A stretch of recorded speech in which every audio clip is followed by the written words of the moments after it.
Hai guys, kembali lagi di MVT21. Kali ini saya akan membahas salah satu film adaptasi game terpopuler, terseru, termantap yang pernah diciptakan selain GTA San Andreas. Yap, apalagi kalau bukan The Last of Us, series 2023. Tapi jangan salah, meskipun series, mungkin bagi para penggemar game dan pernah memainkannya bakal suka banget kali ya sama series yang satu ini, karena hype banget dibahas di mana-mana dan ratingnya yang sangat tinggi. So, film ini bercerita tentang sebuah wabah yang berasal dari jamur aneh yang mampu menginfeksi manusia menjadi brutal, bahkan merubahnya menjadi monster jamur mengerikan. Oke lah, daripada kebanyakan opening karena episode pertama ini cukup panjang, tanpa berlama-lama mari kita langsung saja ke alur ceritanya. Check it out.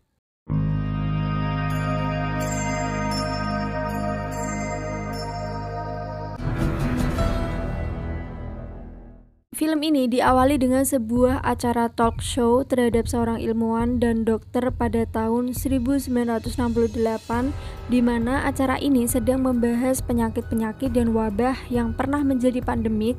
Namun untungnya dengan kemajuan ilmu kedokteran, semua itu bisa teratasi dan manusia selalu menang menghadapinya. Akan tetapi, seorang ilmuwan yang pernah memerankan karakter John di film The Mummy berkata, jika ada satu hal yang selalu menjadi kekhawatiran besar di dunia kedokteran, yaitu jamur, di mana jamur itu pernah ditemukan hidup dalam semut yang lama-kelamaan mengambil alih otak dan mengontrol semut itu. Lalu apa jadinya jika jamur tersebut bisa menginfeksi manusia? Namun seorang dokter berkata jika jamur seperti itu tidak akan mungkin menginfeksi manusia karena perbedaan anatomi tubuh manusia dengan serangga. Akan tetapi John berkata jamur selalu berkembang sesuai dengan suhu dan keadaan sekitar, dan apa jadinya jika suatu saat bumi mengalami pemanasan global dan jamur itu benar-benar menjangkit manusia dan menyebar dengan sangat cepat. 35 tahun kemudian, atau tepatnya di tahun 2003, scene beralih pada seorang gadis cantik bernama Sarah yang bangun kesiangan. Dia pun terlihat panik dan segera membangunkan ayahnya yang juga sama-sama kesiangan. Rupanya Sarah kelupaan dan ingin memberikan kejutan ulang tahun untuk ayahnya yang bernama Joel. Dengan jiwa keibuan Sarah, dia pun langsung menyiapkan sarapan untuk ayahnya setelah meninggalnya sang ibu tercinta. Sungguh anak yang soleha. Sambil sarapan, kedekatan ayah dan anak ini terlihat begitu hangat hingga beberapa saat kemudian datanglah paman Sarah, atau bisa disebut adiknya Joel yang bernama Tommy, di mana Tommy yang mantan tentara Amerika hingga kini masih sulit mendapat pekerjaan hingga akhirnya harus numpang hidup di rumah kakaknya. Lalu di tengah perbincangan tiba-tiba terdengar sebuah berita di radio di mana kota Jakarta memperingatkan warga Amerika akan sebuah wabah aneh yang berasal dari tanaman. Lantas Joel yang tidak tahu Jakarta itu di mana diberitahu Sarah jika Jakarta itu sebuah nama kota di Indonesia. Oke, karena sudah siang, Joel pun langsung menyuruh anaknya untuk bersiap sekolah. Beberapa saat kemudian, Sarah yang bersiap memutuskan mengendap-endap ke kamar ayahnya dan mencari sebuah jam hadiah dari mendiang ibunya yang sudah tidak berfungsi. Sehingga waktu Sarah yang berada di sekolah sudah bete dan pengen cepat-cepat pulang, melihat jam pun sudah menunjukkan pukul 2:30 sore. Di perjalanan pulang menggunakan metro mini, Sarah pun menyempatkan diri sehingga di sebuah toko jam. Rupanya dia ingin memperbaiki jam kesayangan ayahnya untuk dijadikan hadiah ulang tahun. Dan saat Sarah menunggu jamnya diperbaiki, tiba-tiba istri si Kang toko ini langsung ngamuk dan menyuruh suaminya untuk tutup lebih cepat. Entah kenapa wanita keturunan Asia ini seolah-olah sudah mengetahui sesuatu, namun untungnya perbaikan jam keburu selesai dan Sarah pun diwanti-wanti untuk cepat pulang. Dan benar saja, tiba-tiba suasana luar benar-benar sepi bak kota mati. Sepulangnya ke kompleks, Sarah pun mengunjungi tetangganya guna mengambil pesanan kue untuk ayahnya. Hingga setelah oven berbunyi, si tetangga yang akan mengecek kue pun menitipkan si Oma kepada Sarah. Di sela kegabutan Sarah mencari kaset-kaset film. Nah, dari sini keanehan pun mulai terjadi pada si Oma yang tiba-tiba kejang tanpa sebab. Dan ketika Sarah akan pulang, dia pun heran saat melihat anjing milik tetangganya terus menatap si Oma. Nah, hal ini tuh cukup aneh. Singkat waktu, malam pun tiba. Sarah terlihat masih menunggu ayahnya pulang hingga di jam 10 malam. Joel akhirnya pulang. Lantas Joel pun meminta maaf karena mendapat lembur dadakan. Ya, tak masalah. Lalu Sarah langsung memberikan jam kesayangan ayahnya yang sudah dia perbaiki. Terlihat ayahnya pun begitu senang dengan kepedulian anaknya ini karena menurut Sarah, si ayah tak pernah memikirkan diri sendiri bahkan hanya untuk memperbaiki jam sekalipun. Dan untuk mengisi waktu, Sarah pun menunjukkan kaset action pinjaman dari tetangganya lalu mengajak ayahnya untuk nobar. Sampai Sarah pun akhirnya ketiduran. Lalu tiba-tiba HP Nokia 3310 Joel bergetar dan ternyata dia mendapat telepon dari adiknya yang meminta tolong dari penjara. Waduh, namun Tommy menjelaskan jika kali ini masalahnya berbeda, di mana saat dia berada di sebuah bar, ada seorang pengunjung yang tiba-tiba anarkis dan dia pun terpaksa menghajarnya, dan yang namanya kakak mau tak mau dia pun harus pergi ke polsek untuk menjamin kebebasan Tommy. Ya. Di jam 2 malam, tiba-tiba Sarah terbangunkan suara helikopter yang sangat keras. Lalu di tengah kebingungan, Sarah pun mencari di mana ayahnya berada. Saat TV menyiarkan berita darurat, Sarah pun kaget saat melihat anjing tetangganya yang sedang ketakutan. Di tengah keheranan yang semakin menjadi-jadi, Sarah pun langsung mengajak si anjing untuk kembali ke rumah tetangganya. Akan tetapi si anjing seolah ketakutan dan lari sangat kencang. Dirasa ada yang gak beres dengan tetangganya, Sarah pun beranikan diri untuk mengecek rumah tetangganya itu. Betapa syoknya Sarah saat dia melihat tetangganya sekarat berlumuran darah. Dan lalu tiba-tiba,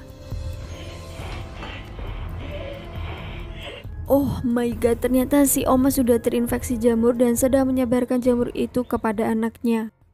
Untung saja Joel yang sudah mengetahui kejadian ini di kota bertindak dengan benar, dan saat Joel menenangkan Sarah, Tommy pun menyuruh mereka untuk segera pergi dari komplek ini. Di jalan, paman Tommy menjelaskan jika menurut pemerintah kejadian ini semacam wabah dari parasit dan dampaknya sampai membuat komunikasi lumpuh. Shit. Fucking army. Akibat banyaknya warga yang mengungsi, jalan tol pun sampai macet. Tak ingin keadaan semakin memburuk, mereka pun menerabas jalur untuk mencari jalan alternatif. Namun sialnya pemerintah mengerahkan pasukan militer di perbatasan agar tidak ada yang bisa melintas. Di tengah kebingungan, mereka pun harus secepatnya mencari jalur lain. Hingga saat mereka melintasi kota, kekacauan pun semakin menggila. Tell me you can't stop here. Singkat waktu setelah melewati kekacauan dan dihantam puing pesawat, Joel dan Tommy yang tersadar pun segera membangunkan Sarah yang terluka. Di tengah para warga yang sudah menggila, Joel berusaha mengeluarkan Sarah dari dalam mobil dan lalu tiba-tiba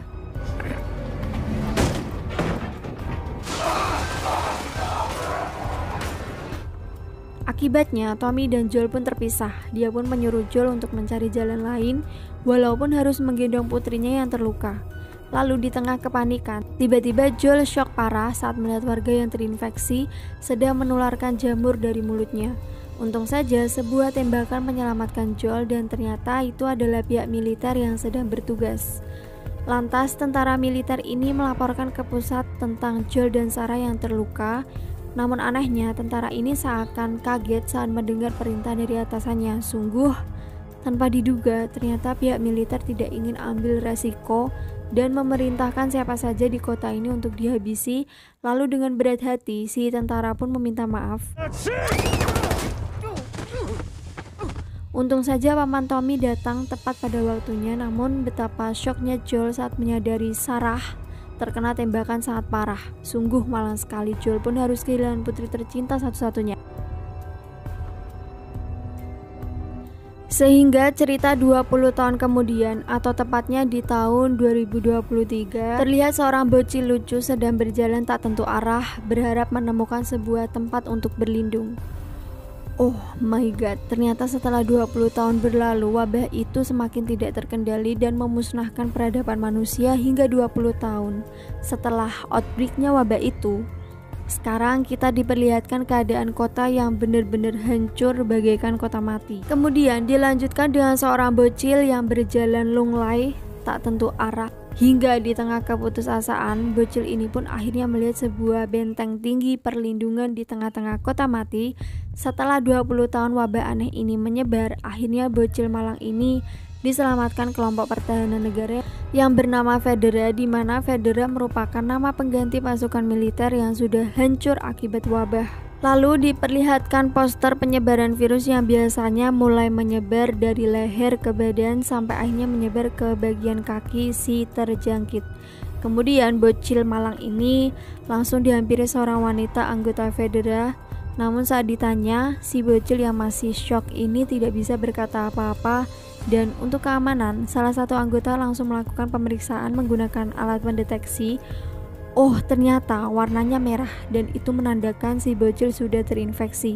Namun dengan lemah lembut, wanita ini berusaha menghibur dan menenangkan si bocil. Dia pun berkata jika si bocil akan baik-baik saja jika sudah disuntik, dan setelah itu kita bisa makan enak lalu tidur dengan nyenyak. Mendengar hal itu, si bocil pun terlihat senang meskipun harus disuntik oleh si petugas. Kemudian scene beralih kepada para survivor yang ditugaskan Federa untuk memusnahkan orang-orang yang terinfeksi, hingga seorang wanita pun terlihat lemas saat satu lagi truk pengangkut jasad tiba di tempat tersebut. Hingga saat wanita ini membuka isi truk, dia pun terlihat tak kuasa dan meminta seorang pria untuk mengurusnya. Oh, rupanya pria itu adalah Joel yang kini bekerja di penampungan federal. Dan miris sekali, rupanya jasad itu adalah sosok si bocil yang harus dimusnahkan akibat sudah terinfeksi. Ternyata setelah 20 tahun berlalu, wabah jamur ini masih belum ditemukan vaksin, hingga tidak ada cara lain selain memusnahkan orang-orang yang terinfeksi untuk setidaknya menekan laju penyebaran. Singkat waktu, orang-orang yang bekerja di tempat ini pun mendapat upah seperti kupon untuk ditukarkan barang-barang dan makanan, karena memang uang sudah tidak lagi berharga dan sudah tidak ada lagi harga dirinya. Beberapa saat kemudian, Joel yang kini berusaha bertahan hidup melakukan apa saja untuk memenuhi kebutuhannya, hingga dia pun menemui seorang oknum Federa yang kita sebut saja namanya Soleh, di mana Soleh selalu membeli obat puyeng dari Joel untuk ditukar dengan segepok kupon dan beberapa batang udut. Dan sepertinya Soleh dan Joel sudah CS-an sejak lama sejak wabah ini terjadi. Kemudian scene beralih pada seorang wanita babak belur bernama Tess yang sedang disekap sekelompok mafia perdagangan, di mana Tess merasa ditipu setelah jual beli baterai aki yang tak sesuai kesepakatan. Namun si pria di depannya berkata jika dia tidak bisa berbuat apa-apa karena baterai akinya tiba-tiba dirampok oleh kelompok pemberontak bernama Fireflies. Tess pun diancam untuk tidak mengadukan kejadian ini kepada pacarnya. Alhasil Tess yang ingin cepat-cepat pulang menawarkan kesepakatan dengan akan melaporkan kejadian ini sebagai sebuah kecelakaan saja.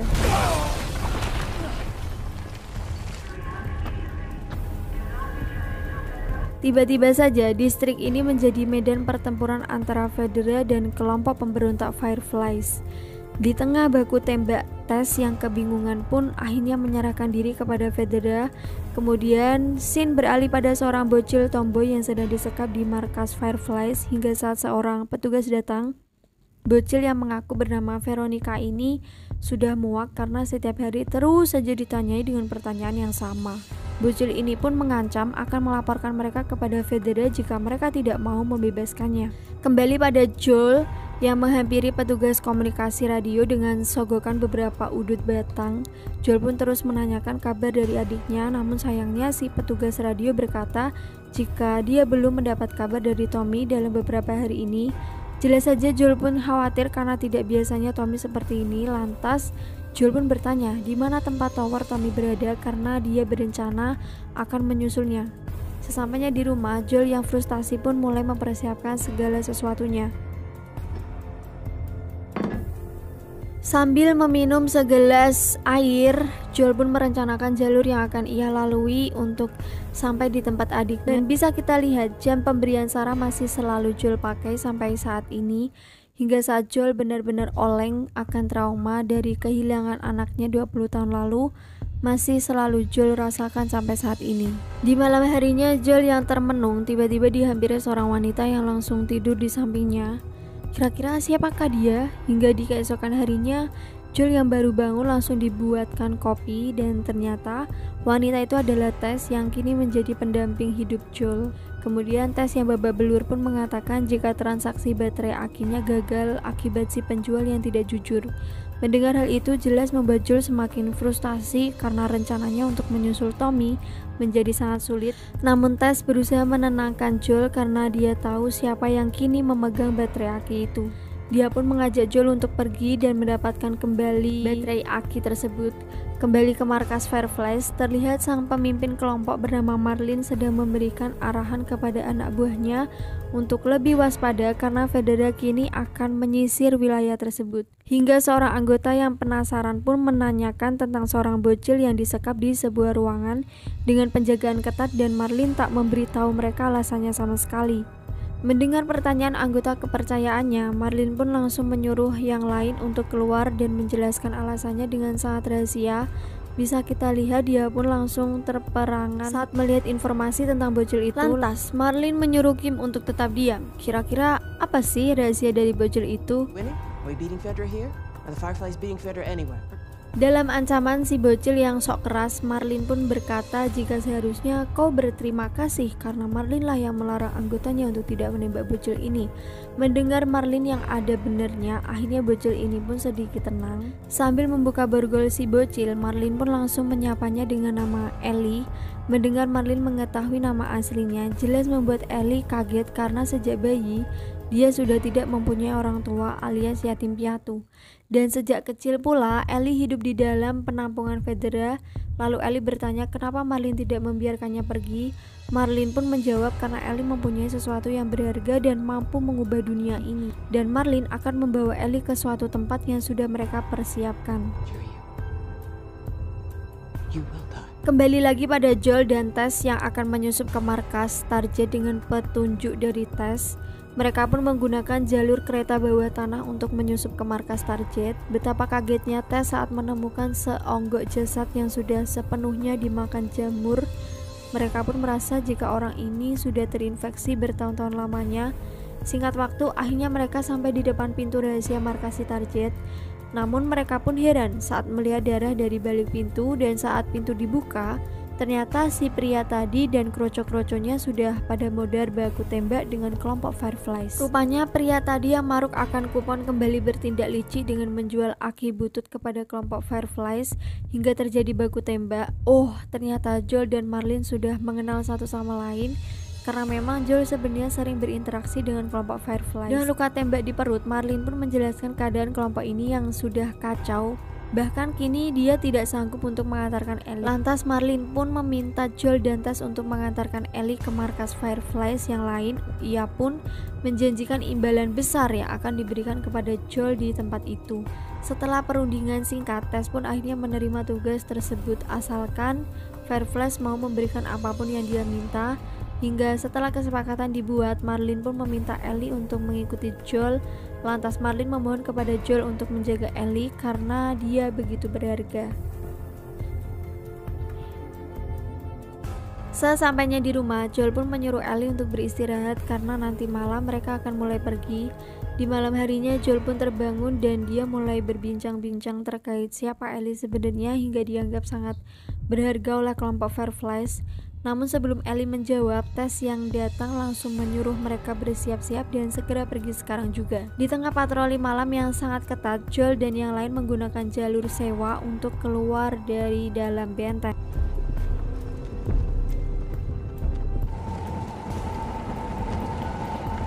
Sekali lagi mereka pun harus ketahuan oleh anggota Federa, namun ternyata itu adalah Soleh.